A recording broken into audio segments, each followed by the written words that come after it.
Morning students, good morning. कैसे हैं आप लोग सभी? आई थिंक सब बहुत अच्छे होंगे और खुश होंगे। भगवान करे आप हमेशा खुश रहें, सारी मुश्किलें आपकी दूर हो जाएं। कोरोना टाइम में थोड़ा सा चल रहा है ऐसा माहौल, लेकिन फिर भी आप बहुत खुश रहें, बस ये मेरी भगवान से प्रार्थना है। Okay, let's start part 2 from trade to territory, class 8। Okay, आज हम क्लास 8 का हिस्ट्री का सेकंड चैप्टर जो हमारा है फ्रॉम ट्रेड टू टेरिटरी, उसके बारे में डिस्कशन करने वाले हैं। उसका सेकंड पार्ट हम करने वाले हैं कि किस तरह से इन लोगों ने प्लासी की लड़ाई लड़ी ब्रिटिशर्स और नवाब सिराजदौला के बीच में, और फिर बक्सर की लड़ाई लड़ी गई जिसमें इन्होंने मीर कासिम को हराया और उसे भगा दिया। बाद में ये बात अलग थी कि भाई 1775 में मीर कासिम मारा गया। तो ये लेसन एक बहुत गजब की इमेजिनेशन स्टोरी है। आपकी बुक में जो ये सेकंड लेसन है आपका फ्रॉम ट्रेड टू टेरिटरी, मैं ये मानता हूँ कि ये आपकी सबसे बड़ा एक नॉलेजफुल लेसन है। आपको इससे एक शुरुआत मिलती है कि इंडिया में ब्रिटिशर्स ने कैसे अपने पैर जमाए, एक ट्रेड कंपनी से किस तरह से ये एक टेरिटरी एक्वायर कर लेते हैं और किस तरह से ये लोग अपने एरिया को कंट्रोल करते हैं। ठीक है, बहुत बेहतरीन लेसन है, बहुत ही इमेजिनेशन से भरा हुआ, हिस्ट्री की नई नई कहानियों से भरा, मजेदार कहानियों से भरा हुआ लेसन है। सो वेट एंड वॉच। ओके, और इमेजिनेशन कीजिए, मेरे साथ इमेजिनेशन कीजिए कि किस तरह से हम हैदर अली और टीपू सुल्तान के बारे में बातें करेंगे। ठीक है, और उसके बारे में समझेंगे कि ये वार जो मैसूर वार 1 2 3 4 4 बार मैसूर वार हुई 1767 से 1769 तक, फिर 1780 से लेकर 1784 तक, जिसमें बीच में हैदर अली की डेथ भी हो जाती है 1782 में। फिर एक थर्ड वार हुई 1790 से लेकर 92 के बीच में, और लास्ट वार फोर्थ वार एंग्लो मैसूर वार, जिसमें टीपू सुल्तान की फाइनली डेथ हो जाती है। तो एक सुपर हीरो की तरह टीपू सुल्तान लड़ता है और जिसके नाम पर टाइटल भी लगा होता है टाइगर ऑफ मैसूर, टीपू सुल्तान। उसकी तलवार बहुत बड़ी फेमस थी भाई, पूरी दुनिया में उसकी तलवार बड़ी फेमस है। इतना कहूं कि साउथ तमिलनाडु में मैसूर कर्नाटक एरिया के आसपास तलवारें बहुत बनाई जाती थी उस टाइम में, बेहतरीन तलवारबाजी वो लोग करते थे और उसमें एक गजब की स्टील मिलाते थे, वुड स्टील उसकी तलवार में मिलाया जाता था। टीपू सुल्तान की जो तलवार थी, टीपू सुल्तान की वुड स्टील। ओके, बातें करेंगे इन बारे में, सब बहुत बढ़िया ढंग से हम इसको पढ़ेंगे। देखो, ओके, तो आज आपका हिस्ट्री का जो chapter, history chapter number 2, okay, chapter number 2, ठीक है, और ये है from trade to territory, from trade to territory part 2, ठीक है, ये पार्ट आपका 2 है। Okay, part 2। Okay, first part में हमने बंगाल, प्लासी और बक्सर के बारे में बातें की थी। बहुत मजेदार स्टोरी थी, वो भी मजे आ गए पढ़ने में और पढ़ाने में भी मजे आ गए। बहुत गजब तरीके से हमने वो समझ लिया था उसको। ठीक है, अब बात आती है कि भाई कंपनी एडजस्ट हो गई बंगाल में, अब टारगेट आगे कर रही है कि भाई आगे कहां क्या किया जाए। ठीक है, तो कंपनी रूल एक्सपेंड हो रहे थे। ठीक है, ये कहानी शुरू होती है कंपनी रूल एक्सपेंड होने से, कंपनी के रूल एक्सपेंड हो रहे। ठीक है, कंपनी का मतलब समझ रहे हो आप लोग, यहां पर कंपनी का मतलब है ईस्ट इंडिया कंपनी। ठीक है, okay, east English east India company, east India company. ठीक है, इंग्लिश ईस्ट इंडिया कंपनी अपना रूल एक्सपेंड करने लग रही थी, अपना रूल एक्सपेंड करेगी और किस तरह से पूरे भारत को बंगाल के अलावा और भी बहुत सारे राज्यों को हड़पने की कोशिश करेगी। ठीक है, ओके, उस टाइम में एक 1798 के आसपास और 1802 के बीच में गवर्नर जनरल आए थे, लॉर्ड वेलेस्ली। तो उस टाइम में एक उससे पहले भी डिस्कशन हो रही थी इंडिया में कि भाई जैसे मैं ये कहूँ कि जिसको कहते थे सब्सिडरी अलायंस। ठीक है, एक सब्सिडरी अलायंस की बात उस समय हो रही थी जब कंपनी रूल एक्सपेंड करेगी। ठीक है, कौन सा? कंपनी जो है, कंपनी अपना रूल क्या करेगी? एक्सपेंड करेगी। ठीक है, एक्सपेंड्स मतलब कि कंपनी अपना रूल रेगुलेशन आगे बढ़ाएगी, कंपनी रूल एक्सपेंड्स करेगी। ठीक है ना? ओके, तो अब वो क्या था, उसमें एक इनकी पॉलिसी थी। ठीक है, एक पॉलिसी थी इनकी ब्रिटिशर्स की, वो पॉलिसी थी सब्सिडरी अलायंस,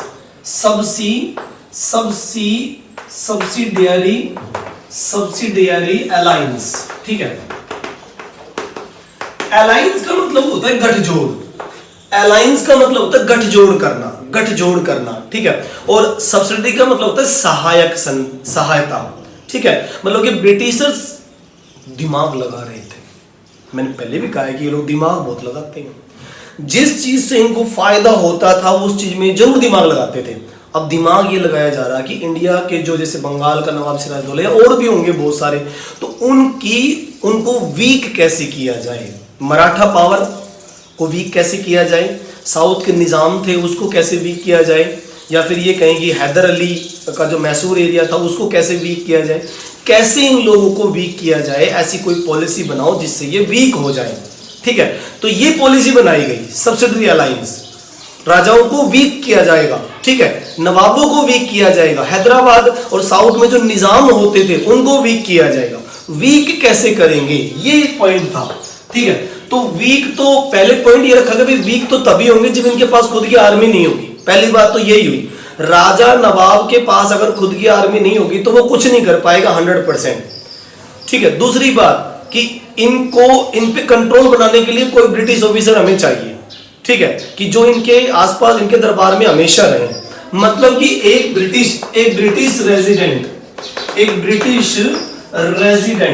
ठीक है, रेजिडेंट जो इनके दरबार में हमेशा रहे, ऐसा कोई अरेंजमेंट करो कि इनके दरबार में रहे और उनकी सारी गतिविधियां, यानी कि राजाओं की, नवाबों की जो भी एक्टिविटी है उनके बारे में वो नजर रख सके, ठीक है। तो प्लान हो गया। प्लान ये हुआ कि सब्सिडरी अलायंस प्यार से, दुलार से या मार से, मैंने कहा था ना पिछली बार, साम दाम दंड भेद, ठीक है, किसी भी तरीके से हमें लगानी है ये, ठीक है, किसी भी तरह से लगानी है, ओके। तो उसके लिए क्या प्लानिंग हुई कि हम किसी भी राजा के दरबार में, कोर्ट में, किसी भी राजा के या नवाब के दरबार में अपना एक ब्रिटिश रेजिडेंट रखेंगे, ठीक है। और राजा या नवाब अपनी आर्मी खुद मेंटेन नहीं करेगा, हम उसको ब्रिटिश आर्मी की हेल्प देंगे, ठीक है। एक ब्रिटिश रेजिडेंट रखेंगे और उसको, ठीक है, और उसको क्या देंगे, ब्रिटिश आर्मी की हेल्प मिलेगी, ब्रिटिश आर्मी उसको प्रोवाइड कर दी जाएगी, ओके। अब ये ब्रिटिश आर्मी उस नवाब को, जिसके एरिया में सब्सिडरी अलायंस लगाई जाएगी, भाई जिस भी एरिया में ये लगाई जाएगी वहां उसको एक ब्रिटिश रेजिडेंट मिलेगा और उसको ब्रिटिश आर्मी मिलेगी। जब भी कोई दूसरा अटैक करेगा तो ब्रिटिश आर्मी उस नवाब राजा की हेल्प करेगी, ठीक है। नवाब के कोर्ट में या राजा नवाब, ठीक है, नवाब या फिर कौन, राजा नवाब या निजाम, ठीक है, राजा नवाब या निजाम, ठीक है, सभी के दरबारों में, कोर्ट में, उनके दरबार में एक ब्रिटिश रेजिडेंट और आर्मी दे दी जाएगी। राजा को, नवाब को या निजाम को खुद की आर्मी मेंटेन करने की जरूरत नहीं है। अब जो पैसा वो खुद की आर्मी पे खर्च करता है वो उसे हमें देना होगा, ठीक है ना। शर्त ये थी कि आपको ब्रिटिश आर्मी पूरी मिल जाएगी, जितनी चाहोगे उतनी मिल जाएगी। कोई दूसरा आप पे अटैक करेगा तो वो नहीं कर पाएगा, वो हम देखेंगे, ठीक है। आपके जो फॉरेन अफेयर्स हैं या अदर स्टेट्स के साथ जो भी रिलेशंस है वो हम मेंटेन करेंगे। आपका काम है बस अपने आप राज दरबार में रहो। ब्रिटिशर्स ये कह रहे थे, ब्रिटिशर्स ये समझा रहे थे राजा नवाब को, इन सबको, कि आप अपने राज दरबार में रहो, मौज करो, डांस देखो, शराब पियो, कुछ भी करो यार, तुम लोग मौज करो, तुम्हारी क्या दिक्कत है, तुम एडमिन करते रहो बस, ठीक है। और इसके बदले हम आपको आर्मी देंगे और एक ब्रिटिश रेजिडेंट देगा जो आपको सलाहकार होगा, वो देगा, ठीक है। और आप जो है, जो पैसा आप अपनी आर्मी पे खर्च करते हो वो हमें दे दो। आपको तो खर्च करना ही करना है। मान लो राजा नवाब को अपनी आर्मी मेंटेन करनी पड़ेगी, तो वो खर्चा जो आप हमें देते रहो, हर महीने के हिसाब से, साल के हिसाब, जैसे भी है, आप हमें देते रहो, ठीक है। और चिंता ही मत करो, मौज करो, ठीक है। क्या देंगे, आर्मी का जो है एक्सपेंडिचर जो है या एक्सपेंस जो है वो हमें देंगे आप। ये 3-4 शर्तें थी इनकी। कुल मिला के सब्सिडरी अलायंस का मेन टारगेट ये था कि राजा नवाब के पास खुद की पावर होगी नहीं, आर्मी होगी नहीं, और उससे हमारी आर्मी हम उसे दे देंगे। कभी ना कभी अब वो थोड़ा सा विरोध करेगा या प्रोटेस्ट करेगा तो उसको एक थप्पड़ मार के जेल में डाल देंगे, क्योंकि वो विरोध कर नहीं पाएगा, आर्मी है नहीं उसके पास। तो उस एरिया को हड़प लिया जाएगा, खा जाएंगे उस एरिया को। तो ये थी उसे आसपास के राजाओं को, नवाबों को वीक करने की पॉलिसी। अब आप कहोगे ये मान क्यों रहे थे इन चीजों को? मैंने कहा ना, या तो वो प्यार से मानेंगे या फिर वो मार से मानेंगे। ब्रिटिश आर्मी का अटैक हो जाएगा। Royal navy, British royal navy सबसे फेमस नेवी मानी जाती है वहां की, और सबसे ज्यादा रिक्रूटमेंट आसपास के बिहार, राजस्थान, इधर उधर कर्नाटका की साइड से, और इधर जो आपका देखते हो हर जगह से ये लोग रिक्रूटमेंट करते थे। और एक बड़ी सारी एक इंडियन ब्रिटिश आर्मी भी इन्होंने तैयार कर रखी थी, जिसमें अपने लोगों को खुद के वहां से भी लेकर आते थे। तो इस तरह से ये लोग अटैक करते हैं और हेल्प करते हैं। तो इस सब्सिडी अलायंस लगा दी जाती। अब आप देखोगे सब्सिडी अलायंस जिस भी राजा ने मान लो एक्सेप्ट कर ली, लॉर्ड वेलेस्ली ने इसे मैसूर में लगाया था। आपको मैं बता दूं, लॉर्ड वेलेस्ली ने इसे मैसूर में लगा दिया था। लॉर्ड वेलेस्ली ने इसे मैसूर में लगा दिया था। ठीक है, मैसूर में लगा दिया था। मैसूर जो कि टीपू सुल्तान का एरिया पड़ता है उसमें लगा दिया था। ठीक है, 1798 के आसपास लॉर्ड वेलेस्ली इंडिया में गवर्नर बन के आया था, गवर्नर जनरल। कंपनी में पहले गवर्नर जनरल होते थे, फिर जब 1857 का रिवोल्ट हो गया और विक्टोरिया रानी के रूल शुरू हो गए तो कंपनी के गवर्नर जनरल हटा दिए गए और वॉइसरॉय रूल शुरू हो गया। तो ये गवर्नर जनरल था। ओके, ये गवर्नर जनरल था, गवर्नर और जनरल। ठीक है, गवर्नर जनरल था ये। ओके, तो इसने जो है 1799 में मैसूर में लगा दिया था। ठीक है, अब देखो समझने की बात ये थी कि भाई जिस भी राजा ने, नवाब ने सब्सिडी अलायंस को एक्सेप्ट कर लिया, समझ लो वो फंस गया। समझो वो फंस गया। कैसे? अपनी मर्जी से एक भी डिसीजन नहीं ले पाएगा। जब भी कोई इंडिपेंडेंट डिसीजन लेने की कोशिश करता, अंग्रेज रेजिडेंट उसी दरबार में बैठा होता, वो उसकी सारी एक्टिविटी देखता रहता और बीच में अपनी टाउन पढ़ा देता कि भाई ये ऐसे नहीं होगा नवाब साहब, ये ऐसे नहीं होगा राजा साहब, ये ऐसे नहीं होगा। बीच में अपनी बात घुसेड़ देते हैं बीच में वो। अब राजा की फ्रीडम खत्म हो चुकी थी। यही तो चाहते थे ब्रिटिशर्स की। सबसे जो पॉलिसी थी, डिवाइड एंड रूल पॉलिसी के अलावा एक ये भी पॉलिसी थी कि भाई वीक कर दो। तो ये सब हो रहा था, लेकिन कुछ राजा ऐसे थे जो लड़े आखिर तक और इस सब्सिडी अलायंस को नहीं माना। कहा कि नहीं मानते हम आपकी सब्सिडी अलायंस, आप कर लो जो कुछ करना आपको। ठीक है, तो हम डिस्कशन करने जा रहे हैं उस एरिया की जो मैसूर एरिया कहलाता है। मैसूर एरिया बहुत ही फेमस स्टोरी है, बहुत फेमस स्टोरी है मैसूर एरिया के बारे में, जहां पर हैदर अली पहले हुआ करता था, फिर उसके बाद उसका बेटा आ गया, मतलब कि टीपू सुल्तान। दोनों टैलेंटेड और बहुत ही बहादुर। आखिरी में हैदर अली भी बहादुरी से लड़ता हुआ वीरगति को प्राप्त हुआ, और टीपू सुल्तान भी बहादुरी से लड़ता हुआ वीरगति को प्राप्त हुआ। पूरी इंडिया में, पूरे देश भर में जो है टीपू सुल्तान और हैदर अली का नाम आज भी माना जाता है। टीपू सुल्तान और हैदर अली को मैसूर के लोग आज भी याद करते हैं। ठीक है, तो ऐसा क्या हो गया था कि ऐसा क्या कहानी थी कि भाई टीपू सुल्तान और हैदर अली को बहुत याद करते हैं लोग। ठीक है, तो इसके बारे में जानने के लिए हमें ये स्टोरी समझनी पड़ेगी। ओके, तो शुरू करते हैं। ठीक है, फिर शुरू करते हैं। Okay, company rule expand. Company rule expand, और कहां? मैसूर में। मैसूर की तरफ वो अब बढ़ेंगे। कंपनी अपना एरिया बढ़ाने के लिए मैसूर को टारगेट करेगी। ओके, अब पहले ये समझना जरूरी है कि ये मैसूर एक्चुअल में है क्या। पहले ये समझ लो कि मैसूर है क्या एक्चुअल में। ठीक है, तो इंडिया के मैप में देखो पहले इसको। भाई इंडिया के मैप में देखोगे तो आपको समझ आ जाएगा। मैसूर इंडिया के मैप में एक बहुत ही फेमस स्टेट हुआ करता था पहले। आजकल ये कर्नाटका का पार्ट है। आप देखोगे कि आजकल ये कर्नाटका का पार्ट है। ठीक है, बहुत ही फेमस एरिया ये हुआ करता था। ओके, तो देखिए अभी फिर एक चीज और बताऊं, यहाँ जो हैदर अली जो थे, हैदर अली ये पहले बहुत ताकतवर हुए, फिर उसके बाद उसका बेटा जो इस एरिया को कवर करता है, और फिर उसके बाद धीरे धीरे बाकी सभी धीरे धीरे जो है इसको कवर करते हैं। लेकिन ब्रिटिशर्स को ये बिल्कुल पसंद नहीं था। ब्रिटिशर्स को बिल्कुल पसंद नहीं था कि भाई यहाँ पर जो हैदर अली पावरफुल बना रहे, क्योंकि उनको अहंकार था खुद के ऊपर। उनको खुद के ऊपर अहंकार था कि टीपू सुल्तान या हैदर अली जैसे लोग जो हमारी बात नहीं सुनते हैं वो नहीं होने चाहिए, यहाँ पर वो नहीं होने चाहिए। ओके, तो वो चाहते थे कि इनको हटाएं, इसीलिए हटाने की प्लानिंग बनाई।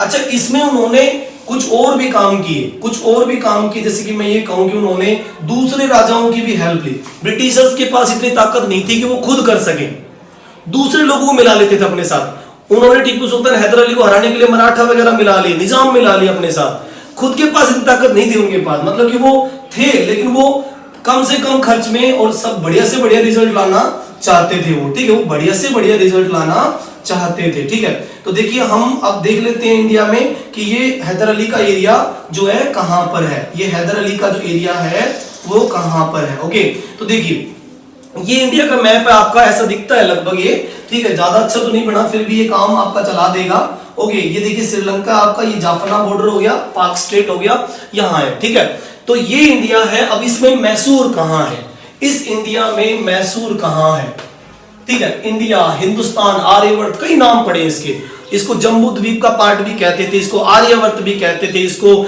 भारतवर्ष भी कहते थे, इसको हिंदुस्तान भी बाबर ने कहा, और फिर इंडिया भी इसका नाम पड़ा, यूनानियों ने इसको इंडिया नाम यूज किया, यूनानी मतलब ग्रीक कंट्री वाले, और फिर ये कई नामों से पड़ा ये, ठीक है, भारत भी नाम पड़ा। तो हम जानना चाहेंगे कि भाई इंडिया में ये जो है ये कहां पर है, ठीक है। तो देखिए साउथ में आप देखिए यहां पर ये केरला एरिया पड़ता है, तो केरला का ये एरिया छोड़ दीजिए, ये वाला एरिया, ये केरला छोड़ दीजिए, और उसके बाद यहां गोवा, ये गोवा है, ये गोवा छोड़ दीजिए, और उसके बाद में यहां से लेकर आप लोग यहां से लेकर और यहां ये बॉर्डर तक जो आपका पड़ता है इतना, ठीक है, इतना इतना इतना इतना आपका एरिया, ये कर्नाटक, ये था आपका मैसूर, ठीक है। ये देखिए ये मैसूर है, हम इस एरिया की बात करने जा रहे हैं जिसको हम मैसूर कहेंगे। ये देखिए इतना इतना एरिया आजकल ये कर्नाटक का पार्ट है, और कुछ इधर ये और भी उधर फैला हुआ है थोड़ा सा, ये देखिए कर्नाटक का पार्ट है, ये देखिए कर्नाटक का पार्ट है ये सारा, और इसको हम कहेंगे मैसूर, जो कि केरल के बॉर्डर पे है, ये देखिए केरल बॉर्डर पे है,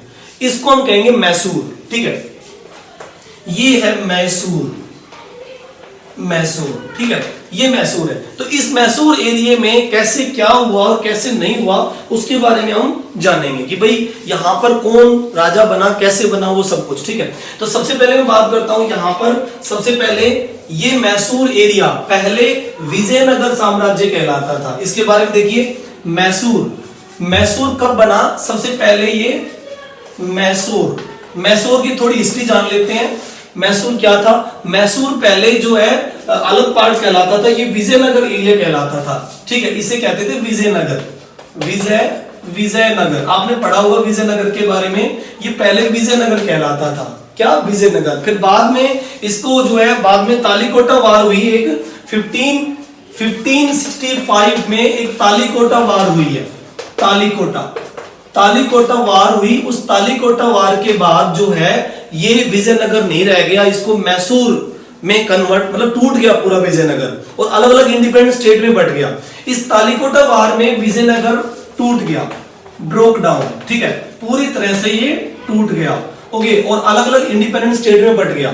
फिर इस इंडिपेंडेंट स्टेट को किसी ने इकट्ठा किया 18वीं सेंचुरी के हाफ में, 18वीं शताब्दी के हाफ में, ठीक है। तो 18वीं सेंचुरी में, 18वीं सेंचुरी में इसको इकट्ठे करने वाले थे एक किंग थे, ठीक है, उस किंग का नाम था चिक्का कृष्ण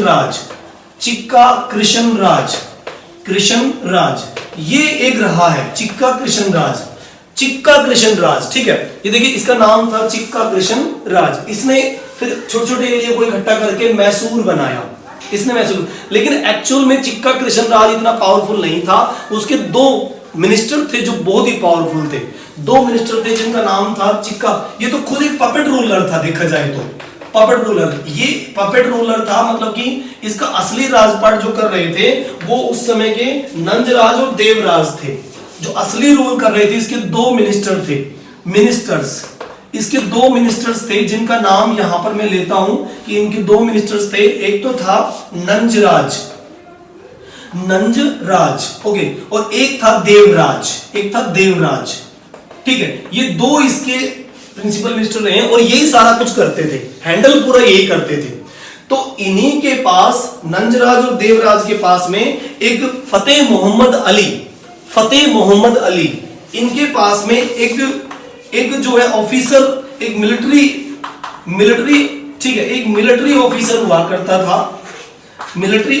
हुआ करता था, ठीक है, जिसका नाम था, ठीक है, फतेह मोहम्मद, इसका नाम था फतेह मोहम्मद। देखो ध्यान सुनो, एक स्टोरी क्रिएट कर रहा हूं मैं कि कैसे मैसूर बना और कैसे हैदर अली का जन्म हुआ। हैदर अली कैसे आया, जो कि हैदराबाद में, मतलब ये जो मैसूर एरिया में रहा है, जो पावरफुल बनेगा पहले टीपू सुल्तान से पहले, उसके बारे में बात हो रही है पहले, ठीक है। तो पहले मैसूर विजयनगर हुआ करता था 1565 में तालिकोटा वार हुई और उसमें वो टूट गया। ये 1565 आपको याद होगा अकबर का टाइम था, आपको याद होगा 1565 अकबर के टाइम की बात है। ये अकबर उस समय राजपाट करना शुरू करता है, साउथ की तरफ अटैक करने की भी प्लानिंग करता है वो, ठीक है, अकबर के टाइमिंग की बात हो रही है। ओके, तो ये टूट जाता है 18th सेंचुरी में। फिर इस टूटे हुए साम्राज्य को इकट्ठा किया कृष्ण राज, यानी कि चिक्का कृष्ण राज ने। वो एक पपेट रूलर था। असली काम कौन क्या करते थे? ये दोनों मिनिस्टर, नंजराज और देवराज, ये दो हुआ करते थे, ठीक है। और इन्हीं का एक, नंजराज का एक मिलिट्री ऑफिसर हुआ करता था, जिसका नाम था फतेह मोहम्मद। इसका नाम था फतेह मोहम्मद, ठीक है। क्या नाम था उसका? फतेह मोहम्मद, फतेह मोहम्मद, ठीक है, याद रखना, ठीक है, फतेह मोहम्मद, ठीक है, फतेह मोहम्मद उसका नाम था, फतेह मोहम्मद, ठीक है, फतेह मोहम्मद उसका नाम था। और फतेह मोहम्मद का बेटा ही हैदर अली बना, उसका बेटा हैदर अली था। इसी को एक जन्म लिया 1722 में, इसी को एक जन्म लिया जिसका नाम था हैदर अली, सन ऑफ फतेह मोहम्मद, हैदर अली। हैदर अली जो था वो इसका बेटा था, फतेह मोहम्मद का, ठीक है। तो ये क्या था? एक मिलिट्री ऑफिसर था उसके नंजराज की आर्मी में। तो इसने फिर अपने बेटे को भी यहाँ पर एक सैनिक सोल्जर्स के रूप में लगाया कि भाई आप एक सोल्जर, इसको बना दिया कि भाई आप यहाँ पे आराम से रूल करो, ऐसा उसको रख लिया। हैदर अली बीच में स्टार्टिंग में एक सोल्जर के रूप में था, सोल्जर, ठीक है, वो एक सोल्जर के रूप में था। ओके, स्टार्टिंग में वो सोल्जर के रूप में काम करता है, किसकी आर्मी में? इसकी नंजराज की आर्मी में। ओके, लेकिन टैलेंटेड बहुत था भाई। हैदर अली की खासियत ये थी कि बहुत ही बुद्धिमान और बहुत ही टैलेंटेड ये सैनिक था, ये मतलब मुकाबला ही नहीं था आसपास, ठीक है। इसीलिए जल्दी ही इसे 1755 में इसे डिंडीगुल का फौजदार बनाया। नंजराज ने इसको डिंडीगुल, एक जगह पड़ती है वहां पे मैसूर में, डिंडीगुल, मैसूर में एक जगह पड़ती है, डिंडीगुल का फौजदार इसे बनाया। फौजदार क्या होता है? कमांडर, कमांडर होता है। तो इसको हैदर अली को डिंडीगुल का फौजदार बनाया, ठीक है। हैदर अली क्या बन गया? डिंडीगुल का ये क्या बन गया? फौजदार, फौजदार ये बन गया, डिंडीगुल का फौजदार बन गया, ठीक है। और फिर वहीं से इसकी पावर धीरे धीरे इकट्ठी हुई। अब समझने की बात ये है कि डिंडीगुल का फौजदार तो ये बन गया, लेकिन उसके बाद इसने कैसे प्रोसेस किया, कैसे कुछ किया, ये माना जाता है कि डिंडीगुल का फौजदार बनने के बाद ये धीरे धीरे पावरफुल होने लगा था। और एक टाइम ऐसा है जिसने चिक्का कृष्ण राज का जो ये मिनिस्टर है इसको हटा दिया। लेकिन फिलहाल ये अभी मतलब कि 1755 के आसपास, ठीक है, जब ये कमांडर बना, कब बना? 1755 में कमांडर बना डिंडीगुल फौजदार। हैदर अली क्या बन गया? हैदर अली क्या बन गया? फौजदार बन गया, अपने टैलेंट से बना। उसके बाद में इसने क्या किया? एक मॉडर्न, ठीक है, एक मॉडर्न ऑर्डिनेंस डिपो इसने तैयार किया। मतलब कि फ्रांसीसियों की मदद से बहुत बढ़िया एक आधुनिक शस्त्रागार, जहां पे अलग अलग टाइप के हथियार वगैरह और ये सब, तलवारें तो ये लोग बनाते ही थे। साउथ में, तमिलनाडु में तलवारें बहुत बनती थी भाई, ब्लास्ट फर्नेस होती, लोकल लोहार वगैरह जो वहां कम्युनिटी के लोग होते थे, वो आयरन में जो ये हार्ड कार्बन मिलाकर, आयरन के अंदर हार्ड कार्बन मिलाकर मतलब सबसे सॉलिड तलवार तैयार करते थे। जैसे टीपू सुल्तान की तलवार का नाम जैसे मैंने आपको बताया कि वो वुड स्टील की बनी हुई थी, बिल्कुल हार्ड कार्बन की बनी हुई, ठीक है। तो ये बहुत फेमस रहा। तो इसने मॉडर्न ऑर्डिनेंस डिपो बनाया, हथियार शस्त्रागार बनाया 1755 में, और फ्रांस की मदद से बनाया। फ्रांसीसियों की हेल्प से बनाया। मतलब कि मॉडर्न कैसे बना? वो फ्रांस लोग इनकी मदद कर रहे थे। मैंने आपको बताया था ना भाई, यहाँ पर इंग्लिश ईस्ट इंडिया कंपनी भी थी, फ्रांसीसी भी थे, बहुत सारे लोग थे यहाँ पे, ठीक है ना। तो उसकी मदद से ये बना, ओके। तो अब क्या होता है कि उसकी मदद से बना, और फिर उसके बाद आखिरी में 1760 में, अब ये देखो ये वाली डेट, ये बहुत इंपॉर्टेंट है। 1760 में उसने नंजराज को हटा दिया। उसने क्या कर दिया? नंजराज को रिमूव कर दिया। मतलब कि जो देखो नंजराज जिसने कृष्ण राज से पावर ली, अब नंजराज को ये हटा देगा, रिमूव कर देगा।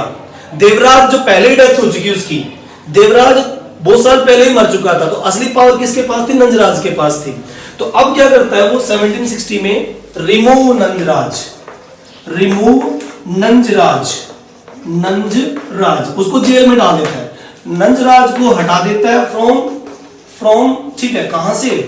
फ्रॉम थ्रोन, मतलब कि उसको हटा देता है थ्रोन से, मतलब कि उसको राजपाट से हटा देता है और खुद अपनी पावर इकट्ठी कर लेता है, खुद वो मैसूर का किंग डिक्लेयर हो जाता है। ठीक है, मतलब कि सुल्तान ऑफ मैसूर, अपने आप को सुल्तान ऑफ मैसूर, ठीक है, सुल्तान ऑफ मैसूर वो डिक्लेयर कर देता है। ये देखो अपने आप को सुल्तान ऑफ मैसूर उसने कब किया? 1760 में। लेकिन 1760 में ही किस्मत खराब रही कि 1760 में ही जैसे वो बना, ठीक है, उसी टाइम में मराठा अटैक भी हुए। आपको याद होगा बाजीराव सबसे खतरनाक मराठा, उसका मुकाबला ही नहीं था कहीं पर भी। ठीक है, 1740 में मराठा जिसका नाम था बाजीराव, वो कमांडर बना पेशवाओं का, मतलब कि पेशवा बना। ठीक है, और फिर उसके बाद उसने अलग अलग जगह पर अटैक किए, दिल्ली पर भी अटैक किए थे। आपने बाजीराव मस्तानी मूवी देखी होगी, उसमें बाजीराव के बारे में बताया गया है कि लगभग 20 साल तक, लगभग 1740 से 1760 तक रहा, एक भी वार नहीं हारा वो, इतना ताकतवर और टैलेंटेड था वो बाजीराव। तो उसने इसके अटैक कर दिया। अच्छा, जब ये नंजराज को हटाता है हैदर अली, तब वो कैपिटल बनाएगा। क्या बनाएगा? कैपिटल, और उस कैपिटल का नाम था श्रीरंगपट्टनम। लेकिन पहले ये अरिंगापट्टनम हुआ करती थी। नंजराज के टाइम में क्या होती थी? ये अरिंगापट्टनम। नंजराज के टाइम में क्या थी? ये अरिंगापट्टनम, अरिंगापट्टनम हुआ करती थी। बाद में उसने जब वो राजा बना, मतलब कि हैदर अली जब किंग बना, तो उसने क्या किया? उसका नाम चेंज कर दिया। क्या रख दिया? श्रीरंगपट्टनम, श्रीरंगपट्टनम। ठीक है, पट्टनम, श्रीरंगपट्टनम उसने उसको कैपिटल को रखा, ये उसकी कैपिटल बनी। लेकिन यहां 1760 में मराठा अटैक हो गया। ठीक है, मराठा अटैक, ठीक है, मराठा अटैक हो गया, और मराठा अटैक के टाइम में हैदर अली हार गया। मराठा अटैक जब हुआ तो हैदर अली हार गया, और हैदर अली हार गया, लेकिन जो है थोड़ा जल्दी ही संभल भी गया। ये कहें कि बाजीराव से वो जीत नहीं पाया, लेकिन उसके बाद थोड़ा समझौता हुआ। हैदर अली ने मराठा को, क्योंकि वो मराठा लोग उस समय 2 टाइप के टैक्स लेते थे, इन्होंने उनको टैक्स भी दिया। वो सरदेशमुखी और चौथ नाम का टैक्स लेते थे मराठा। जिस एरिया को जीत लेते थे, हरा देते थे उस राजा को, तो वहां से वो चौथ और सरदेशमुखी का टैक्स लिया करते थे। तो इसने डिसाइड किया कि ठीक है, आपको टैक्स दे देंगे हम, ठीक है, चौथ सरदेशमुखी चाहिए, मिल जाएगा आपको, ओके। तो उस समय इन्होंने ये डिसाइड कर लिया। लेकिन उसके बाद इसने जल्दी अपने आप को संभाल लिया, बहुत जल्दी इकट्ठा किया अपने आप को, मतलब पावर इकट्ठी की और अपने एरिया को पावरफुल बनाया। फिर 1765 में दोबारा 1760 के बाद 1764 में एक बार और लड़ाई हुई। 1764 में एक बार और मराठाओं ने अटैक किया। मराठा फिर से आ गए, मराठाओं ने एक बार फिर अटैक कर दिया। ठीक है, इस बार मराठा बाजीराव नहीं थे, क्योंकि बाजीराव की तो 1760 में डेथ हो गई थी। और जब मराठा बाजीराव की डेथ हुई थी, उसी समय अहमद शाह अब्दाली ने इंडिया में अटैक कर दिया था अगले ही साल, मतलब कि 1761 में पानीपत की वार। आपको याद होगा 1761 में मराठा और अहमद शाह अब्दाली जो अफगानी था, जो अफगानिस्तान से आया था, उसने मराठों के ऊपर दिल्ली पर अटैक कर दिया और मराठे संभाल नहीं पाए, वो बहुत सारी लूटपाट करके यहां से गया। अहमद शाह अब्दाली तो लगातार बहुत सारे अटैक करते जा रहा था। 1748 से उसने शुरू किया था, 1748 से, और फिर लगातार वो 1761 तक अटैक करता रहा। मतलब लास्ट पानीपत का अटैक था उसका, दिल्ली को कैप्चर, दिल्ली में लूटपाट करना। अटैकर आते रहे हैं, मैंने आपको समझाया भी था कि दिल्ली पर अटैक करने के लिए नादिर शाह भी आया था, लूटपाट की थी, कोहिनूर ले गया, पीकॉक थॉर्न ले गया 1739 में। और अब ये बात कर रहा हूं मैं 1764 की। याद करो इस टाइम में बंगाल में क्या हो रहा था? बक्सर की वार, समझ रहे हो? इधर मराठा हैदर अली पे अटैक कर रहे हैं और उधर ब्रिटिशर्स बक्सर की वार लड़ रहे हैं। रॉबर्ट क्लाइव और उसके बीच में चल रहा था, क्या नाम उसका, मीर कासिम, उसके बीच चल रहा था, उसको हटाएंगे वो लोग। तो यहां पर मराठा अटैक हुआ। उस मराठा का नाम था जिसने अटैक किया, उसका नाम था ये हलीबली की वार थी। और उस पेशवा माधवराव, हाँ, ये हली बली की वार मानी जाती है। जिस मैदान में लड़ी गई वो हली बली की वार थी, समझ रहे हो, हली बली वार। और इस वार में हार गया हैदर अली, फिर हार गया, दूसरी बार हार गया। और हली बली की वार में वो बहुत बुरी तरह से पिछड़ गया। और फिर उसके बाद उसको बहुत सारे एरिया भी देने पड़े, हैदर अली को एक बहुत सारे एरिया देने पड़े। उसको सवानूर और गूटी का एरिया देना पड़ा, वहाँ एरिया पड़ता है मैसूर में, तो उनको देना पड़ा। ये वहां पर जो ये मराठे वहां पर टैक्स कलेक्ट कर सकेंगे, ये उनको देना पड़ा गूटी। और 32 लाख रुपए देने पड़े। पेशवा माधव राव ने जब यहां पर अटैक किया और हैदर अली हार गया, तो उसको क्या देना पड़ा, 32 लाख रुपए भी देने पड़े। और गूटी और सवानूर चला गया उसके हाथ से। एक बार 1760 की हुई मराठा के साथ, एक बार ये हुई, दोनों बार वो हार गया। ठीक है, समझ नहीं पा रहा था कि इस चीज को कैसे ठीक की जाए, बार बार दिमाग लगा रहा था कि कैसे पावरफुल बना जाए, किस तरह मॉडर्न वेपन। क्योंकि मराठाओं की भाई सब जानते थे, मराठा बहुत पावरफुल रहे हमेशा से। ठीक है, छत्रपति के टाइम में भी पावरफुल थे, बाद में बाजीराव के टाइम में तो बहुत ही पावरफुल हो गए। इस तरह से हली बली की वार में हैदर अली हार जाता है। कौन सी वार थी, हली बली वार। ये कौन सी वार थी, हली बली वार। ठीक है, हली बली के मैदान में पेशवा माधव राव। ओके, फिर उसके बाद में एक और वार लड़ी, एक और वार लड़ी। ठीक है, एक और वार फिर 1760 में लड़ी, एक और वार फिर इसने 1765 में लड़ी। 1765 में एक और वार लड़ी, ये भी मराठाओं के साथ ही थी। एक और वार मराठाओं के साथ थी। ठीक है, और इस वार में भी काफी नुकसान हुआ उसको। ठीक है, इस वार में भी उसको बहुत नुकसान हुआ, लेकिन फिर वो अपने आप को संभालता है, धीरे धीरे संभालता है। तो ये तो थी उसकी लोकल वार, जो कि आसपास मराठाओं से, इधर निजाम वगैरह से इधर वो टेंशन चलती रहती थी, क्योंकि उसका एरिया कुछ ऐसी जगह पर था, उसका एरिया ही कुछ ऐसी जगह पर था कि इधर नीचे की तरफ साउथ में डेक्कन की तरफ मराठा वो निजाम हुआ करते थे, ऊपर की तरफ कौन होते थे, ऊपर की तरफ कौन थे आपको पता ही है, मराठा, नीचे की तरफ निजाम होते थे, निजाम नीचे की तरफ, मराठा ऊपर की तरफ। और उस साइड में कौन सा, मद्रास एरिया, इस साइड में जो मद्रास एरिया जहां ब्रिटिश ऑलरेडी पहले से ही थे, मद्रास एरिया। ओके, तो ये सब एरिया हुआ करता था। और उससे ऊपर वाला हैदराबाद है, उससे ऊपर वाला हैदराबाद जो आंध्र प्रदेश का आजकल का एरिया बन रहा है। तो इस तरह से हैदर अली एडजस्ट करने की कोशिश कर रहा था।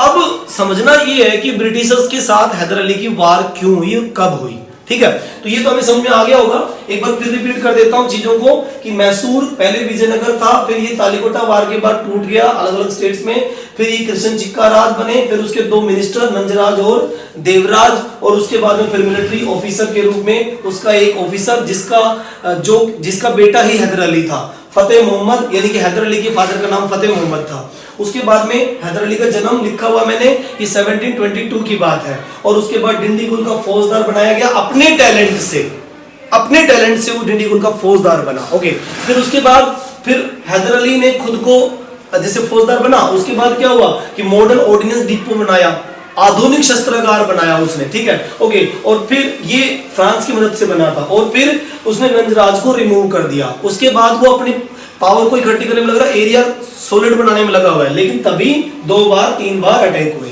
एक बार 1760 का अटैक बाजीराव, दूसरा 1764 मराठा, और तीसरा फिर ये 1765, ये भी मराठा वार थी, मराठा। ठीक है, ये भी मराठा वार थी। और इस मराठा वार में भी वो हार गया था। देखा जाए तो तीनों ही वार में हार गया, तो काफी नुकसान हुआ था उसको, तीनों ही मराठा वार में वो हार गया था।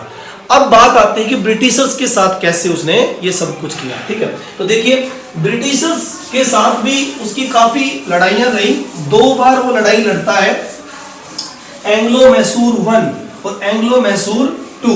ठीक है, एंग्लो मैसूर 1 और एंग्लो मैसूर 2 उसने लड़ी। ओके, और दोनों बार में वो, पहली बार में और दूसरी बार में, ठीक है, दूसरी बार में तो खैर उसकी डेथ ही हो जाती है। पहली बार जब वो लड़ता है तो बहुत ही पावरफुल तरीके से लड़ा। ठीक है, बड़े टेक्निकल वे में लड़ा, मतलब दूसरे लोगों को साथ मिलाकर लड़ा, बड़े ही टेक्निकल वे में वो लड़ा। ओके, तो देखिए अब हम समझते हैं इसके बारे में कि ये सब कैसे हुआ। बेटा देखो, इमेजिनेशन बहुत जरूरी है। मैं बार बार ये कह रहा हूं कि इमेजिनेशन के बिना आप लोग याद कर ही नहीं पाओगे। बिना इमेजिनेशन के हिस्ट्री याद होती ही नहीं, बिल्कुल नहीं होती भाई। मैं तो नहीं मानता कि बिना इमेजिनेशन के हिस्ट्री याद होती है। ओके, अब बात करते हैं हैदर अली की पहली वार किस वजह से हुई, कैसे हुई। ठीक है, एंग्लो मैसूर वार, ठीक है, हम बात कर रहे हैं अब एंग्लो मैसूर वार, ठीक है। ये एंग्लो मैसूर वार जो हुई है वो लगभग 4 हुई है। तो यहां एंग्लो मैसूर वार फर्स्ट की बात में कर रहा हूं, ठीक है, फर्स्ट एंग्लो मैसूर वार फर्स्ट। और ये कब से कब के बीच में लड़ी गई? 1767 से ये लड़ी गई और 1769 तक रही, 1769 तक रही ये एंग्लो मैसूर वार थी, ठीक है। अब इस एंग्लो मैसूर वार में क्या था? इस एंग्लो मैसूर वार में ब्रिटिशर्स की अग्रेसिव पॉलिसी की वजह से हुई है। पर रीजन तो होना चाहिए ना, क्यों हुई ये वार? ब्रिटिशर्स क्या एग्रेसिव पॉलिसी अपना रहे थे, हर एरिया पे अटैक करके उसको कैप्चर करने पे तुले हुए थे। या तो वो सब्सिडरी अलायंस लगाएंगे या फिर जो नहीं मानेगा सब्सिडरी अलायंस को, उसको क्या करेंगे? वो अटैक करेंगे। तो वो इस चीज में बिजी थे, जैसे कि बंगाल पे अटैक करके कासिम को हटा दिया और मार दिया, ये सब कर दिया। अग्रेसिव, ब्रिटिशर्स की एग्रेसिव पॉलिसी, इसका रीजन था, इसका रीजन क्या था? British aggressive policy, British aggressive, बहुत ज्यादा अग्रेसिव थे, ठीक है, जिसकी वजह से ये वार हुई, नहीं तो होती नहीं ये वार, ठीक है। उसके बाद अग्रेसिव पॉलिसी की बात कर रहे हैं, तो क्या हुआ? इन्होंने मैसूर के ऊपर अटैक करने का प्लान बनाया। तो अब ठीक, इसको हैदर अली को बिल्कुल पसंद नहीं है। किसको पसंद नहीं है? हैदर अली, ठीक है, हैदर अली, इसको ये बिल्कुल पसंद नहीं है कि कोई मेरे एरिया में मुझे डिस्टर्ब करे। और जो सब्सिडी अलायंस तो मैं बिल्कुल नहीं मानूंगा। मैं क्यों मानूं सब्सिडी अलायंस? नहीं मानूंगा मैं अपने एरिया का खुद किंग हूं मैं, और मैं किसी की सलाह लेकर, किसी ब्रिटिश रेजिडेंट की सलाह लेकर काम नहीं करूंगा मैं। उसने क्लियर कट माना और इसी वजह से उसके ऊपर अटैक हुआ, ठीक है। ब्रिटिश अग्रेसिव पॉलिसी, ये अग्रेसिव पॉलिसी ही उन्हें इस वार के लिए करती है, ठीक है। तो अब जब ये लोग ऐसा कर रहे थे, अलग अलग जगह पर अटैक करके और वो ब्रिटिशर्स पोर्ट एरिया पर अटैक करते हैं और उसको जो है कैप्चर करने की कोशिश करते हैं, तो ये सब गलत हो रहा था। तब ब्रिटिशर्स को जवाब देने के लिए हैदर अली ने ब्रिटिशर्स को जवाब देने के लिए फिर प्लान बनाया कि भाई ऐसे नहीं काम चलेगा, इनको सबक सिखाना पड़ेगा। इसने क्या किया? मराठों के साथ और निजाम के साथ एग्रीमेंट कर लिया, मतलब साठगांठ कर ली, ठीक है। इसने क्या किया? हैदर अली ने मराठा, अब तुम कहोगे भाई मराठा के साथ तो वार चल रही थी, लेकिन बाद में एग्रीमेंट भी हुए थे, मराठाओं के साथ एग्रीमेंट हुए थे कि भाई ठीक है, हम आपके एरिया में नहीं आएंगे, ये वो, और टैक्स वगैरह देते रहे। तो मराठा इनकी हेल्प करने के लिए तैयार हो गई, ठीक है, क्योंकि उनको पैसे से मतलब होता था मराठा, ठीक है, वो टैक्स लेना चाहते थे।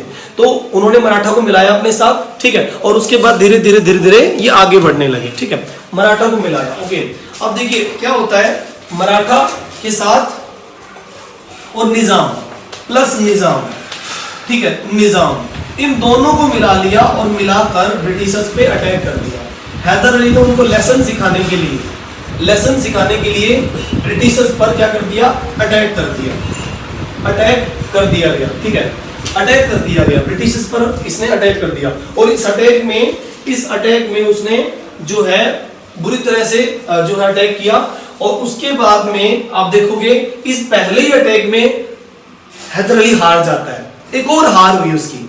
ब्रिटिशर्स के ऊपर उसने अटैक किया 1767 में। इन तीनों की पावर ने, हैदर अली, मराठा और निजाम, तीनों ने मिलकर अटैक किया, लेकिन फिर भी अटैक फेल हुआ, ब्रिटिशर्स जीत गए और ये हार गया, ठीक है, यानी कि 1761 वॉर, ठीक है, इसमें ब्रिटिशर्स विनर रहे, विनर रहे, ठीक है। लेकिन अब टीपू सुल्तान, ये जो हैदर अली, वो हार मानने वाला नहीं था, ठीक है, उसने क्या किया? फिर अटैक किया। इसमें अटैक करने के बाद हार गया। उसका रीजन ये था कि निजाम ने साथ छोड़ दिया एकदम से। तीनों मिलकर लड़के ब्रिटिशर्स को हराना चाहते थे, लेकिन इसमें निजाम जो है वो एग्रीमेंट तोड़ के भाग जाता है, वो ब्रिटिश की हेल्प करने लगता है, इस वजह से ये हार गई। लेकिन इसने फिर दोबारा अटैक किया। इसने क्या किया? 1769 में फिर दोबारा अटैक किया। ओके, दोबारा 1769 किया 1769 में, दोबारा अटैक किया। अब दोबारा अटैक में ये जीत जाता है। अब ये अटैक कहां हुआ ये भी सुनो। इसने मैंगलोर पे अटैक किया दोबारा। कहां पर अटैक किया? मैंगलोर जो कर्नाटका के मतलब पोर्ट एरिया है, ये जो मैसूर का पोर्ट एरिया है उसको मैंगलोर कहते हैं। दो है वहां पे कर्नाटक में, तो बेंगलोर सिटी है और एक मैंगलोर है।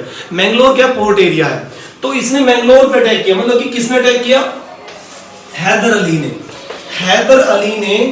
हैदर अली ने मैंगलोर पर अटैक कर दिया।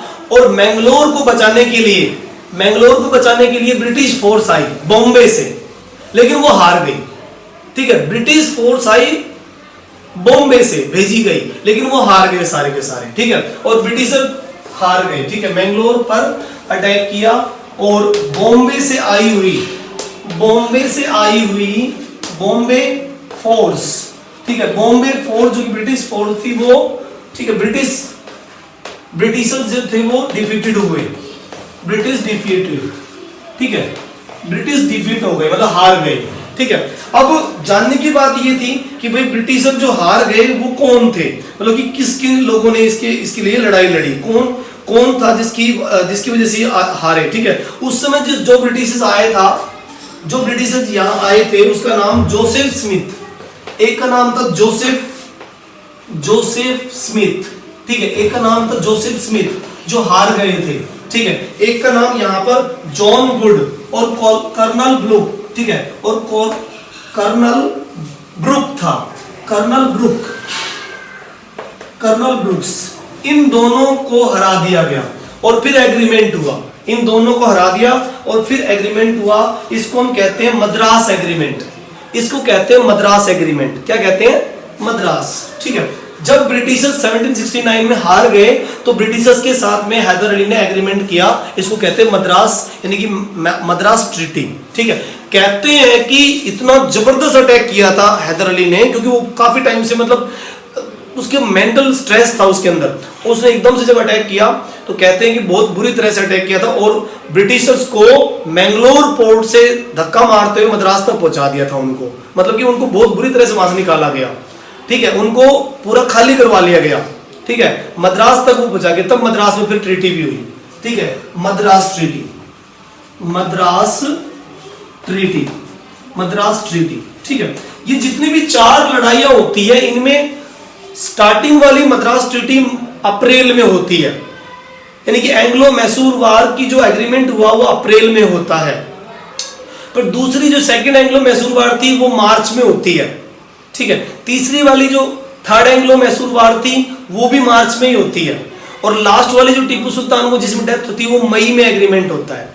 तो ध्यान रखना, फर्स्ट वार का अप्रैल, फिर बीच की दोनों कब? मार्च, और लास्ट वाली कब? मई में। अप्रैल, मार्च, मई, चारों वार के बारे में बता दें कि एग्रीमेंट जब होगा तो वो कब, कौन से महीने में होगा। पहली बार 1767 से लेकर 1769 एग्रीमेंट 1769 में होगा। कब होगा? अप्रैल में। ठीक है, दूसरी बार जो रहेगी वो कौन सी थी? वो थी 1780 से लेकर 1784। तो इसका एग्रीमेंट कब रहेगा? ये सेकंड वार, इसका एग्रीमेंट कब रहेगा? मार्च में। ठीक है, पहले वाले का तो अप्रैल में, दूसरे वाले का मार्च में। मार्च लास्ट ईयर, हमेशा एग्रीमेंट लास्ट वाले ईयर में रहेंगे। जैसे 1769 अप्रैल, 1784 मार्च। ओके, और थर्ड वाला जो वार रही वो 1790 और 1792 के बीच में। अब इसका एग्रीमेंट कब रहेगा? फिर मार्च में। और लास्ट वाली जो वार रही फोर्थ एंग्लो मैसूर वार, ठीक है, वो कब से कब के बीच? एक ही साल चली थी। ठीक है, 1799 में। तो इसका कौन सा रहेगा? मई। 4 मई को तो डेथ ही हो गई थी टीपू सुल्तान की, 4 मई को डेथ हो गई। तो वो श्रीरंगपट्टम संधि जो थी, ये एग्रीमेंट जो था वो लास्ट में ही हुआ था, मई के महीने में। तो ये एग्रीमेंट के बारे में थोड़ा बता रहा हूं। तो मद्रास ट्रीटी देखिए, मद्रास एग्रीमेंट के बारे में। इस मद्रास एग्रीमेंट, ठीक है, और इसमें आएगा मेटकॉफ, जो उस समय का गवर्नर था। उस समय गवर्नर कौन था? ये तो ऑफिसर थे लड़ने वाले, कर्नल ब्रुक, जोसेफ स्मिथ, ये तो लड़ने वाले ऑफिसर थे जो लास्ट में यहाँ हार जाते हैं। मतलब कब हार जाते हैं? 1769 में बॉम्बे फोर्स का अटैक हुआ, वो हार जाते हैं। अनट्रेड आर्मी थी ये, और ये दोनों हार गए। ठीक है, उसके बाद क्या हुआ कि एग्रीमेंट हुआ, मद्रास एग्रीमेंट। लिख दूं मैं, कौन सा एग्रीमेंट है ये? अप्रैल 1769 ये मद्रास ट्रीटी या मद्रास एग्रीमेंट हुआ। इस मद्रास एग्रीमेंट में क्या करेंगे, इस मद्रास एग्रीमेंट में ब्रिटिशर्स का पहली बार यहां घमंड चूर चूर हुआ। पहली बार ब्रिटिशर्स बुरी तरह से हारे, बहुत बुरी हालत हो गई। उनका जो प्राउड था ना अपने को लेकर भी हम पावरफुल हैं सब, वो डाउन चला गया।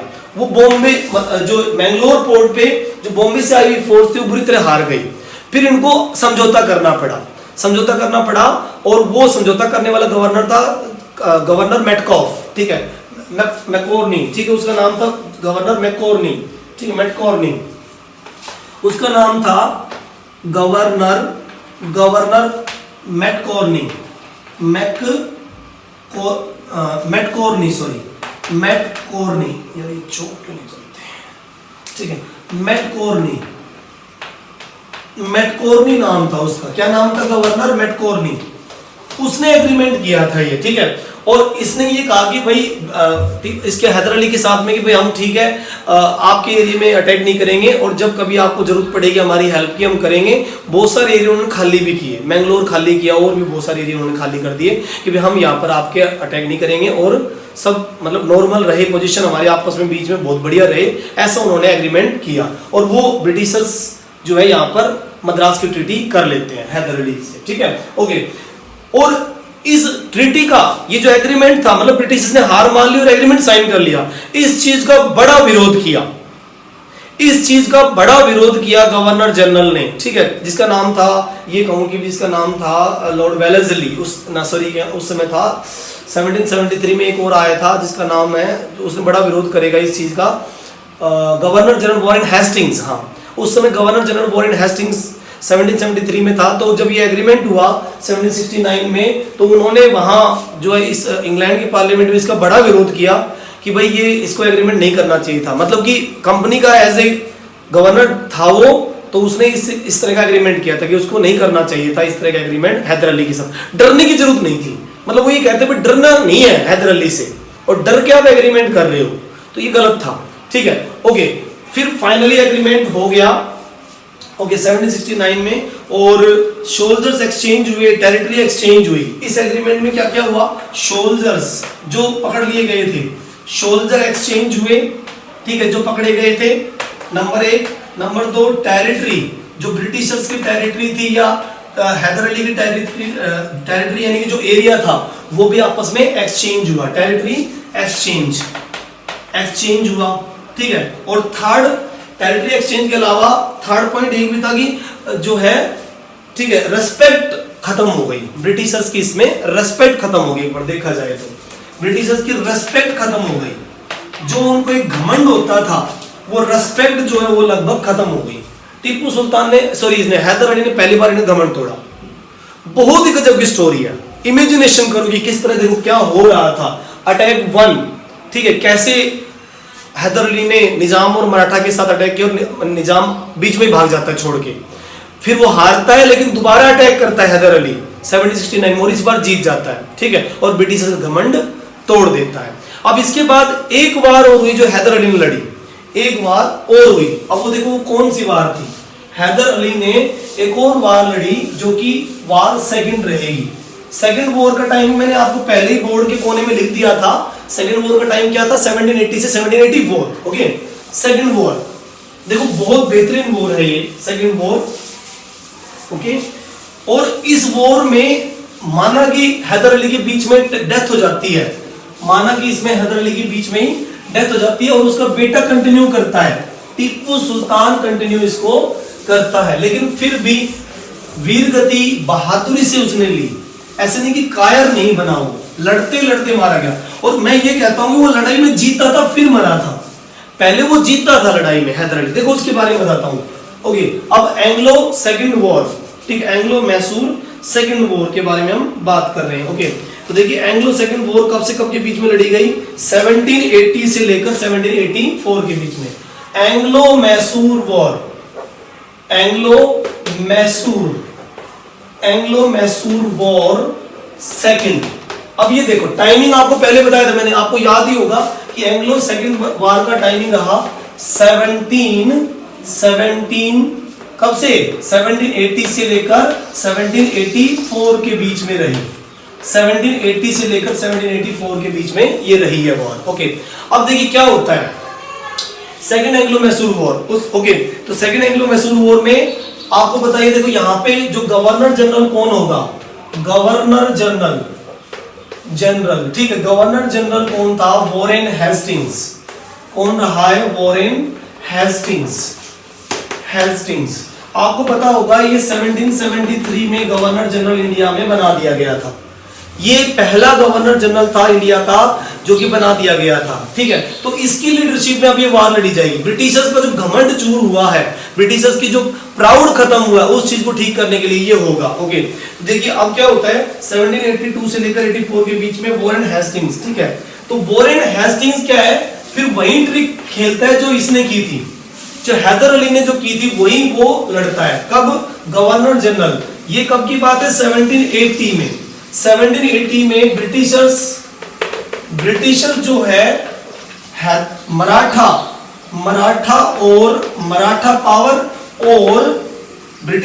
पावर और जो है ये कहेंगे निजाम, ठीक है। इन निजाम के साथ हाथ मिलाकर ब्रिटिशर्स जो है इसको हराना चाहते हैं हैदर अली को, ठीक है। तो इनकी प्लानिंग होती है और प्लानिंग में तीन चीजें हो रही थी, तीन तरह की आर्मी थी, ठीक है। साउथ से निजाम अटैक करेगा, मैसूर के ऊपर जो नॉर्थ एरिया पड़ता है उसमें मराठा अटैक करेंगे और ब्रिटिशर्स मद्रास साइड से अटैक करेंगे। मतलब कि देखा जाए तो ये लोग जो है किधर से अटैक करेंगे, ईस्ट साइड से ये अटैक करेंगे। ओके, ये लोग नॉर्थ साइड से ऊपर से अटैक करेंगे और ये लोग साउथ साइड से अटैक करेंगे। इस तरीके का तीन साइड का अटैक होगा हैदर अली पे और हैदर अली फंस जाएगा। ऐसी प्लानिंग थी उसकी, ठीक है। गजब की प्लानिंग की इसने। गवर्नर जनरल वॉरेन हेस्टिंग्स खतरनाक था, बिल्कुल खतरनाक सन की आदमी था ये, बिल्कुल, ठीक है। तो इसने क्या किया, अटैक किया, ठीक है। ओके, और मैं ये कहूं कि सेकंड एंग्लो मैसूर वार में जो इन तीनों ने अटैक किया, और अटैक का रीजन क्या था। अब रीजन क्या है अटैक का, रीजन क्या है, अटैक किया लेकिन रीजन क्या है, अटैक का रीजन क्या था सेकंड एंग्लो मैसूर वार। रीजन ये था कि जैसे 1769 में मद्रास ट्रीटी हुई थी, आपको याद है मैंने भी बताया, 1769 में मद्रास ट्रीटी हुई थी, मद्रास, ठीक है, मद्रास ट्रीटी हुई थी, समझौता हुआ था। और ब्रिटिशर्स ने क्या कहा था हैदर अली से कि भाई हम आपके एरिया में ये नहीं करेंगे, वो नहीं करेंगे, बहुत सारी चीजें उन्होंने कही थी, लेकिन वो अपनी बात पे खरे नहीं उतरे, वो समझौते से बदल गए। उन्होंने माहे पर अटैक कर दिया। माहे एक जगह पड़ती है जहां पर फ्रांसीसी हुआ करते थे और वहां टीपू सुल्तान का भी पूरा एरिया, सॉरी वो हैदर अली का भी बहुत सारा ट्रेड एरिया था वो, तो वो लोग यहाँ पर ट्रेड किया करते थे। तो यहाँ पर क्या किया, ब्रिटिशर्स ने माहे पे अटैक करके माहे को कंट्रोल कर लिया। क्या नाम है यार, माहे को कंट्रोल किया, माहे कंट्रोल किया गया। ओके, माहे पे कंट्रोल किया 1773 में और अटैक कर दिया और जो माहे कंट्रोल कर लिया। अब हैदर अली के सामने अगर ये माहे कंट्रोल करेंगे, ठीक है, कौन करेंगे, ब्रिटिशर्स, इसको तोड़ दिया, इस एग्रीमेंट को ब्रिटिशर्स ने तोड़ दिया और माहे को कंट्रोल कर लिया। अब ये हैदर अली के लिए एक चैलेंज था, माहे को कंट्रोल किया गया, माहे पोर्ट को कंट्रोल किया गया, तो ये हैदर अली के लिए एक चैलेंज था कि मेरे एरिया में आके ब्रिटिश ने मुझे चैलेंज कर दिया, जबकि एग्रीमेंट क्या हुआ था कि भाई हम आपके एरिया में नहीं आएंगे, ये नहीं करेंगे, वो नहीं करेंगे, लेकिन माहे पे तो इन्होंने कंट्रोल कर लिया। अब वो इनको, अब ये कंट्रोल कब हुआ था, 1773 में, 1773 में। अब ये याद रखना, ये कंट्रोल कब हुआ था, 1773 में, और मेरे ख्याल से वॉरेन हेस्टिंग्स बना भी 1773 में ही है। जैसे वो गवर्नर बना उसने माहे को कंट्रोल कर लिया, उसने कहा कि हैदर अली से डरने की जरूरत नहीं है, भाई हैदर अली से डरने की जरूरत नहीं है, कंट्रोल करो, हम देखेंगे उस चीज को। तो उसने अटैक कर दिया और माहे को कंट्रोल कर लिया। अब हैदर अली के लिए तो माहे कंट्रोल किया जाना एक तरह से चैलेंज था कि ब्रिटिश उसे चैलेंज कर रहे हैं, तो उसने क्या किया, इस चैलेंज का जवाब देने के लिए औरकाट पर अटैक कर दिया। एक जगह पड़ती है औरकाट, ठीक है, औरकाट पर उसने क्या कर दिया, अटैक कर दिया, ठीक है। कब अटैक किया, 1780 में, जुलाई में। अब क्या होता, देखो घटनाक्रम बदल रहा था, ठीक है, इस लड़ाई के लिए घटनाक्रम बदल रहा था, ठीक है। अब क्या होता है कि फिर उसने, ठीक है, ओके, उसके बाद क्या हुआ, 17, ठीक है, ये 1780 की बात है। ओके, 1780 में क्या होता है, 1780 में अब हैदर हैदर अली क्या करता है, अटैक कर देता है ब्रिटिश एरिया में, आरकोट पे अटैक कर देता है, ठीक है, जो कि ब्रिटिश एरिया था। इसको जवाब देने के लिए, ब्रिटिशर्स को जवाब देने के लिए आरकोट पे अटैक कर देता है। ओके, तो देखिए आरकोट पे अटैक करने के बाद, वहां का नवाब जो है, आरकोट का नवाब जो है, नवाब वो वहां से भाग जाता है। नवाब डर के मारे भाग जाता है। हैदर अली की सेना आती है और वो भाग जाता है वहां से, और भागकर ब्रिटिशर्स के पास जाता है। आरकोट का जो नवाब था वो ब्रिटिश टेरिटरी एरिया में आता था, और आरकोट का नवाब ब्रिटिशर्स का दोस्त था। तो जैसे ही हैदर अली का अटैक आरकोट पे हुआ, भाग गया। देखो ये दो चीजें हो रही हैं, एक तो माहे पे ब्रिटिश कंट्रोल है, तो इस चीज का जवाब देगा हैदर अली। आरकोट पे अटैक कर दिया उसने, और आरकोट का जो नवाब था वो क्या है, भाग जाता है, और भागकर ब्रिटिशर्स के पास हेल्प लेने के लिए ब्रिटिशर्स के पास चला जाता है, हेल्प के लिए। और ब्रिटिशर्स उसकी हेल्प करते हैं। ब्रिटिशर्स क्या करते हैं, उसकी हेल्प करते हैं। यहां पर दो भेजे गए, ठीक है, दो ऑफिसर भेजे गए नवाब की हेल्प करने के लिए, ठीक है, ब्रिटिशर्स की तरफ से एक तो भेजा गया जिसका नाम था कर्नल, उसका नाम था कर्नल, ठीक है, उसका नाम था कर्नल वैली, और जो हेक्टर मुनरो, दूसरा था हेक्टर मुनरो। आपको याद होगा हेक्टर मुनरो है ना, मुनरो सिस्टम लगाता है साउथ में। मुनरो सिस्टम आगे हम पढ़ेंगे रूलिंग द कंट्री साइड में, कि मुनरो सिस्टम इसी ने लगाया था, हेक्टर मुनरो ने। तो ये क्या करते हैं, आरकोट को बचाने के लिए और नवाब को बचाने के लिए आरकोट पे अटैक कर देते हैं। लेकिन यहां पर इसका बेटा, हैदर अली का बेटा टीपू सुल्तान बड़ी बुद्धिमानी से काम लेता है। इन दोनों की सेनाओं को आपस में मिलने नहीं दिया गया, मतलब एक साथ मिलकर अटैक करते तो ज्यादा अच्छा होता। इन दोनों को अलग अलग रखा, मतलब इनको उलझाए रखा, दो फ्रंट पे इनको उलझाए रखा, और यहां पहुंचने ही नहीं दिया, आरकोट में पहुंचने नहीं दिया। अब आरकोट किसकी कंट्रोल में है, हैदर अली कंट्रोल में। आरकोट गया, ब्रिटिशर्स के हाथ से आरकोट गया। बाप बेटे ने मिलकर ऐसी प्लानिंग की कि ब्रिटिशर्स के हाथ से आरकोट चला गया। माहे का बदला पूरा हो गया, आरकोट कंट्रोल में आ गया। अब जैसे ही आरकोट कंट्रोल में आया, अब ब्रिटिशर्स चुप थोड़ी ना बैठेंगे। आपको क्या लगता है, चुप बैठेंगे? नहीं, प्लानिंग बनेगी। आपको पता है प्लानिंग बनेगी। प्लानिंग क्या थी, मैंने पहले ही बता दी। ब्रिटिशर्स हैदर अली को कंट्रोल करने के लिए मराठा और निजाम को मिला लेंगे अपने साथ, इनको मिला लेंगे और अटैक कर देंगे ब्रिटिशर्स के ऊपर, हैदर अली के ऊपर अटैक कर देंगे। और ये अटैक फिर हुआ 1781 का अटैक। अब देखो 1781 का अटैक, अगला अटैक, ये तो थी 1780 का हैदर अली का अटैक। अब ब्रिटिशर्स अटैक करेंगे, ठीक है, ये थी 1789 में ब्रिटिशर्स अटैक, ब्रिटिश अटैक हुआ, ठीक है, ब्रिटिश अटैक। अब ब्रिटिश अटैक कौन करेगा, यहां पर आयरकोट, एक बहुत ही खतरनाक, ठीक है, कर्नल आयरकोट, ठीक है, आयरकोट। ये कर्नल आयरकोट था, बहुत ही टैलेंटेड, बहुत ही बुद्धिमान था ये। इसने क्या किया कि अटैक कर दिया, ब्रिटिश अटैक हुआ हैदर अली के ऊपर। और इस वार को हम कहते हैं पोर्टोनोवा वार, इसको कहते हैं पोर्टोनोवा वार, ठीक है,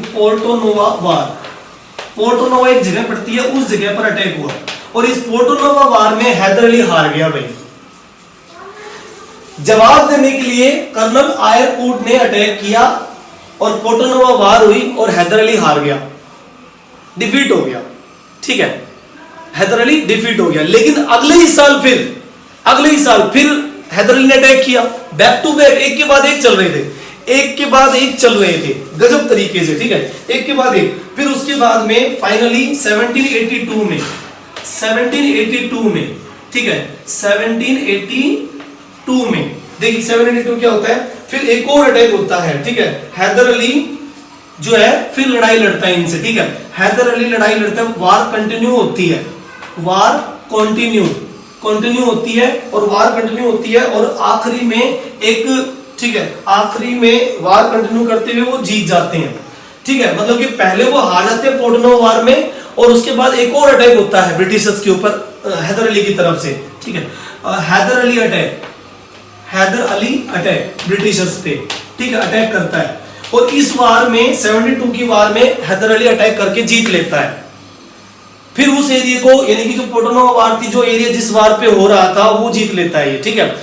और फिर जीत लेता है, लेकिन जीतने के बाद क्योंकि वो पहली वाली वार में भी काफी घायल हो चुका था, उसके बाद संभल नहीं पाया था, लेकिन अगले ही साल जब दोबारा उसने वार कंटिन्यू किया ब्रिटिशर्स के साथ और लड़ाई लड़ी, तो फिर वो वीरगति को प्राप्त हो जाता है। मतलब कि जीतने के बाद मरा वो। हैदर अली वीरगति को प्राप्त हुआ जीतने के बाद। 1782 में वो जीत चुका था और उसका बेटा टीपू सुल्तान जो है यहाँ एक अंग्रेज ऑफिसर को पकड़ भी लेता है, एक अंग्रेज ऑफिसर को अरेस्ट कर लेता है 1782 की वार में, ठीक है। उसको, क्योंकि उसके बाद हैदर अली के मरने के बाद तो वार कंटिन्यू कौन करेगा? सेकंड एंग्लो वार टीपू सुल्तान ही कंटिन्यू करेगा, ठीक है। तो वो जो टीपू सुल्तान जिसको पकड़ लेता है वो कर्नल ब्रैथवेट था।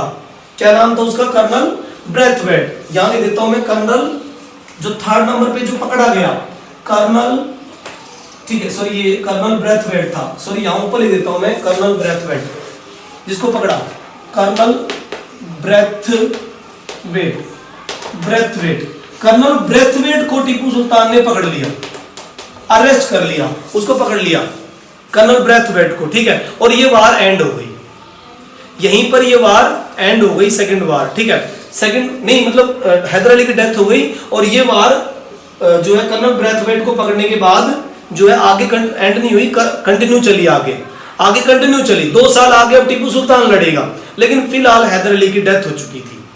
फिलहाल हैदर अली की डेथ हो चुकी थी। एक जबरदस्त वॉरियर जो कि आखिरी तक लड़ता है और इसमें लड़ते लड़ते मारा जाता है, जीत जाता है। तो इस पार्ट 1 में हम हैदर अली के बारे में समझ चुके हैं। अब आगे इस वार को, सेकंड वार को कंटिन्यू टीपू सुल्तान करेगा और टीपू सुल्तान देखते हैं कि कैसे इस चीज को आगे बढ़ाता है और किस तरीके से चीजें जो है जीतता है कि हारता है, वो अगले पार्ट में हम पढ़ेंगे। The war of Mysore, Anglo Mysore war 1। तो आई थिंक आपको समझ आ गया, पूरा घटनाक्रम बहुत आसान था।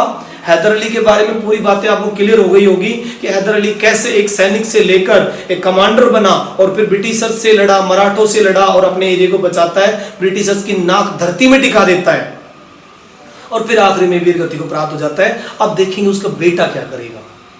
टीपू सुल्तान जो कि कहते हैं कि टाइगर ऑफ मैसूर था, वो क्या करेगा, उसका क्या, कैसे उसने लड़ाई लड़ेगा और क्या उसको हो, क्या वो जीत पाएगा या ब्रिटिशर्स को हरा पाएगा, कैसे होगा, ठीक है। नेक्स्ट वीडियो में करेंगे बिल्कुल, ठीक है।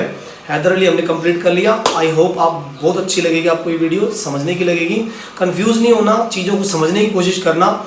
जिसको ये चीज़ें याद हो गई कि क्या हो रहा था तो आसानी से हो जाएगा। देखो एक बार फिर देखो, इसको बहुत आसानी से बता देता हूँ। सेकेंड वॉर में क्या हुआ है, गवर्नर जनरल वॉरेन हेस्टिंग्स आ गया था उस टाइम में और वॉरेन हेस्टिंग्स ने क्या किया, माहे को कंट्रोल कर लिया। यानी कि 1769 की जो ट्रीटी हुई थी ब्रिटिशर्स के बीच में, याद है वो, जो कि अप्रैल में हुई थी, उसको मानने से मना कर दिया, ठीक है। और उसके बाद में इसका जवाब देने के लिए फिर 1780 में हैदर अली ने किस पे अटैक कर दिया, आरकोट पे। आरकोट का नवाब भाग गया और ब्रिटिशर ने उसकी हेल्प पहुंचाई, लेकिन ब्रिटिशर्स की हेल्प को टीपू सुल्तान ने पहुंचने नहीं दिया, तो आरकोट कंट्रोल में रहा। उसके बाद 1781 में ब्रिटिशर्स का अटैक, आयरकूट का अटैक हैदर अली पर हुआ और हैदर अली इस वार में हार जाता है, लेकिन आयरकूट को ज्यादा फायदा नहीं हुआ।